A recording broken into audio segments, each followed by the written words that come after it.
guys, welcome back to my channel and welcome to my super busy Monday. If you're new to me, my name is Laurie. I live in New York City. I teach beginning aerial silks classes and also open level flexibility classes at Body and Pole. I'm also an actress and I do some film television work from time to time, and my union, the Screen Actors Guild, just went off strike, so they have all these events going on. So it's early here in Manhattan. Here's the plan for today. Right now, I am editing a workout video for you guys on my YouTube channel. This is the 20-minute Florida stretch video I've been working on. And when a video is 20 minutes, especially if it needs voiceover, it takes me about 4 to 5 hours to edit. When I do voiceover stuff, I constantly get interrupted. In New York City, it's really hard to make these videos for y'all.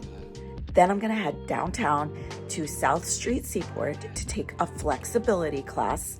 I've been on vacation in Florida. I haven't been training as hard as I should be, so it's time for me to get my back bend on. And then I'm going to head up to Body and Pole where I work and go over some class material that I'm going to teach in my class on Friday. Then I got to run home, get ready, because my husband and I are going to go see a screening of The Color Purple. It's followed by a Q&A with OPRAH. So I'm so excited about that. But it's a super busy day. I obviously won't be able to film in the screening, but at least I can walk you guys over with me. Anyway, let's do it. While I'm prepping my breakfast, I just want to show you all the supplements I take. I have a previous video about my sacroiliitis and why I have an anti-inflammatory diet. Over the years, through trial and error, I've found that these supplements support my anti-inflammatory diet the most. Let me know in the comments if you have any questions about them. And for breakfast today, I'm air frying some keto toast. I'm not keto, but I try and keep it low carb, low sugar. I guess you could say I follow a paleo-ish diet. And here it is, voila, breakfast. It's 2 pieces of keto toast, a drizzle of olive oil, and a whole small avocado with some salt and pepper. So this is not the best example of what I would normally have for breakfast, but because my first class is kind of early, I needed something a little quick. But yeah, usually I'll have a protein like chicken or beef in a big salad. I know that's very weird for breakfast, but it does the job. Anyway, no time today, I gotta run. I shoved my avocado toast down my gullet and I'm heading out. It is winter in New York City, so I am dressed up like a little Eskimo. And right now in my building, they're doing maintenance on the elevator, so I had to wait forever. These were all the people in the elevator when I got in. I keep forgetting I have to leave 2 to 3 minutes early for these elevators. And also, look at this amazing Christmas setup in my lobby. Don't worry, there's a Hanukkah setup too. I just didn't film it. There's no time. I'm running late. And by running late, I mean I'm running late to get there early to warm up before class. So the class that I'm taking is only an hour long, which if you ask me is not quite long enough to really train your back bends. So I do like to get there early to warm up and look at the Christmas tree stands in New York. If you didn't know, this is how people buy Christmas trees in New York City. I would say there's one every 5 blocks. And although it's kind of cool, during rush hour, it can be super annoying because people will just be standing in the middle of the sidewalk, like staring down at the trees. And you'll be like, excuse me, hi, more than just you live in New York City. Please move, thanks. And here we are at the subway. So I live in Chelsea and I am so lucky because it is very centrally located and I don't often have to take the subway. And here is a demo of why I hate taking the subway. It basically sprinkled the night before and the subway looks like it's underwater. To get to where I need to go, I have to take the 1 train, 1 stop to 14th Street, then transfer to the 2 or the 3, and I take that to Fulton Street. Oh my god, I don't even know. I guess it's just ingrained in my subconscious now where I get off. I think it's Fulton. Yeah, anyway, whatever. It's this station, which is also water damaged.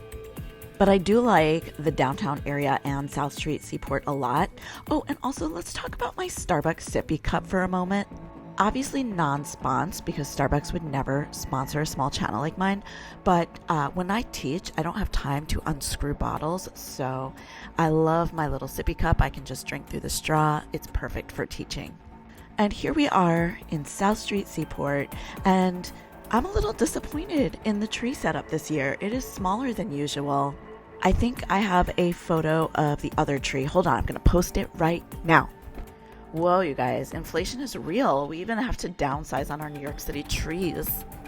I have a previous New York City training day video, and in that video I was taking class down here at Warrior Bridge as well, which is funny because I don't come here often. I would say I take this class once or twice a month. I really like the studio, but I get free classes where I teach at Body and Pole, and then also Aerial Arts, which is a great aerial studio, is so close to me.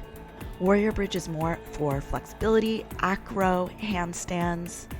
One day, you guys, one day I will step up my handstand game.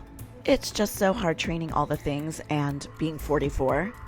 And I got here 25 minutes early to warm up, and it was still closed. It's usually open by now. Okay, so no warm up for me. I will just wait outside in the bitter cold. Look at that face. I'm so happy about my life choices right now. It's okay. I still ended up getting in about 10 minutes early. Got to choose my favorite spot in the back corner of the room.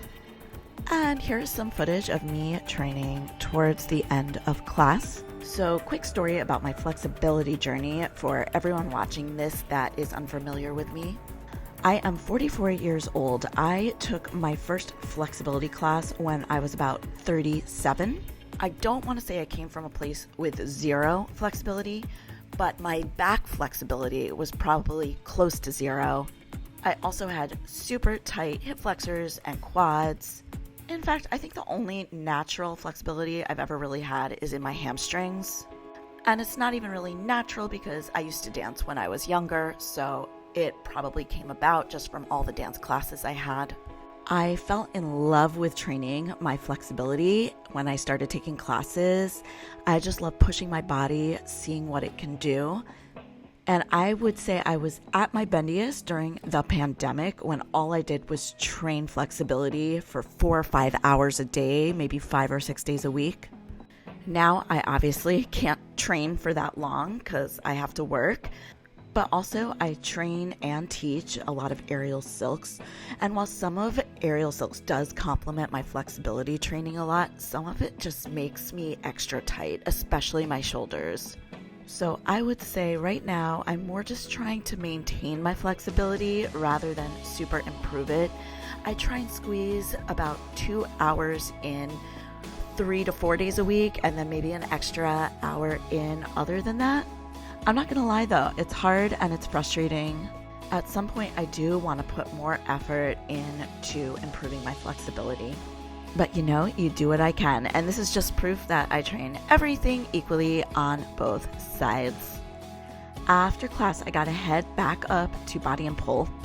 It's funny because I have been training at Warrior Bridge for 5 years now, and every time I come down here, the area is nicer and nicer. This cute little cementy park area is definitely newer.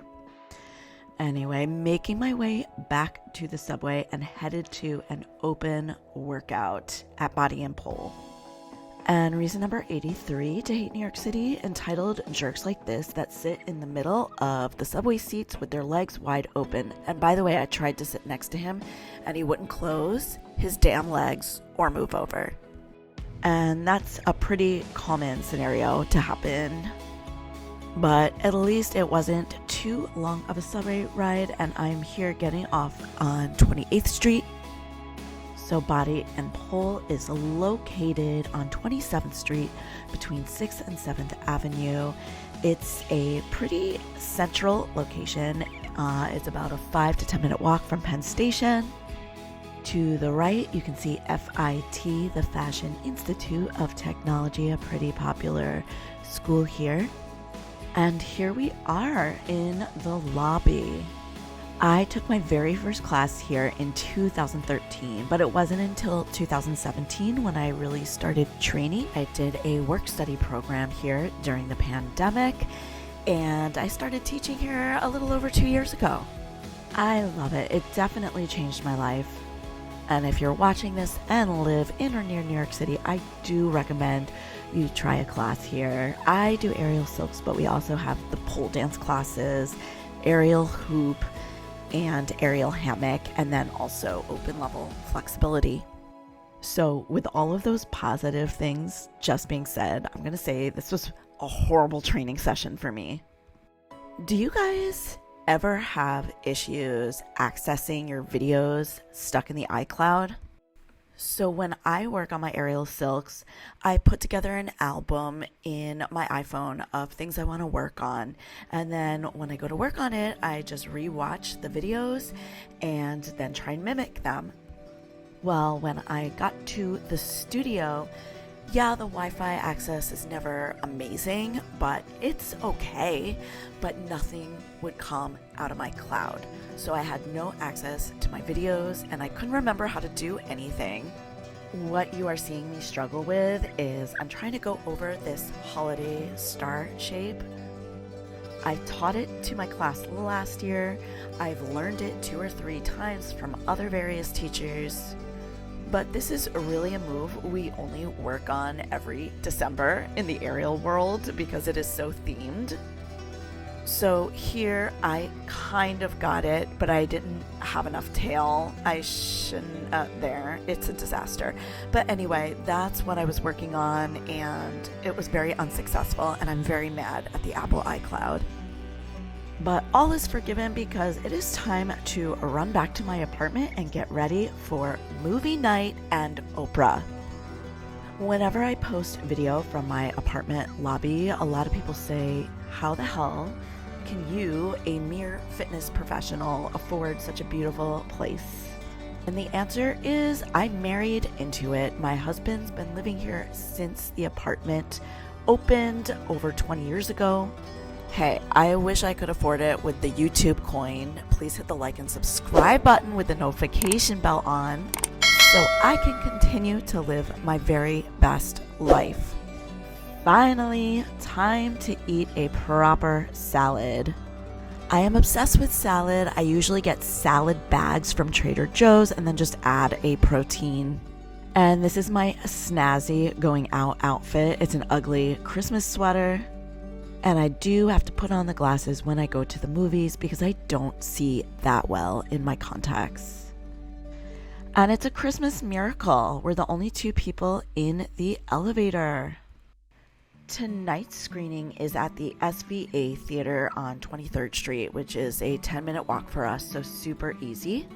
The SVA Theater is designed more for special events, so it's not your typical movie theater with food.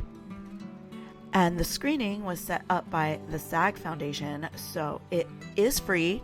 I did RSVP, I had a spot, but we got there almost a full hour early and the line was unhinged to get in. This isn't the line, by the way. I found out after we got on this small line that this was the line for the producers. The line for the actors was on the other side and it almost wrapped around the whole block.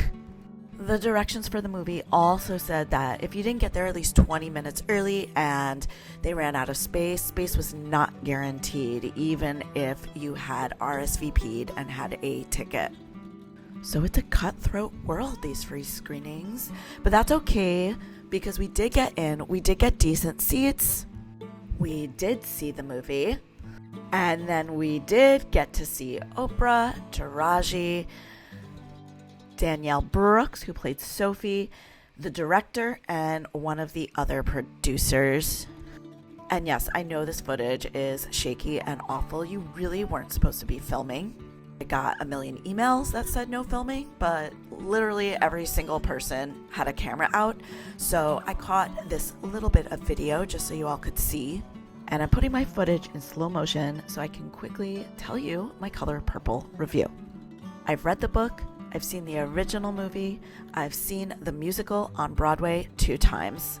This was supposed to be the musical version, but it was very different from the Broadway version in a sense that the Broadway version had more singing the whole time to tell the story. The movie had script and then they broke into song. As a result, most of the times they broke into song, it had to be more of a dream sequence, which was fine. It just got a little bit redundant. So I'm going to say overall review, we really, really like the movie. If you like the color purple, you will like the movie. The acting and singing, all of it, 10 out of 10.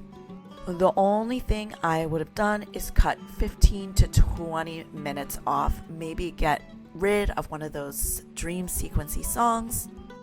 And then I think my opinion of really like would go to love. But all in all, recommend, and do recommend seeing it in a movie theater. All right, you guys, it's later. I'm home.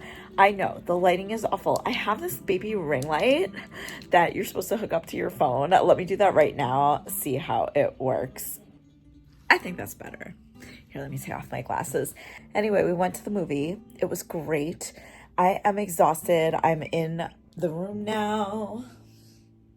Just got into bed. I'm going to read for a little bit, then go to sleep. If you guys enjoyed watching this quick little day in my life video, please hit the like and subscribe button with the notification bell on. Also, if you have any questions, let me know in the comments. If you want to know more about what it's like to live in New York City, if you want to know what it's like to train flexibility, if you want to know more about the studios, I love answering your questions. So please question away. Anyway, that's all for me tonight. I am going to hit the hay. Good night, everybody. Thank you so much for watching. Bye-bye.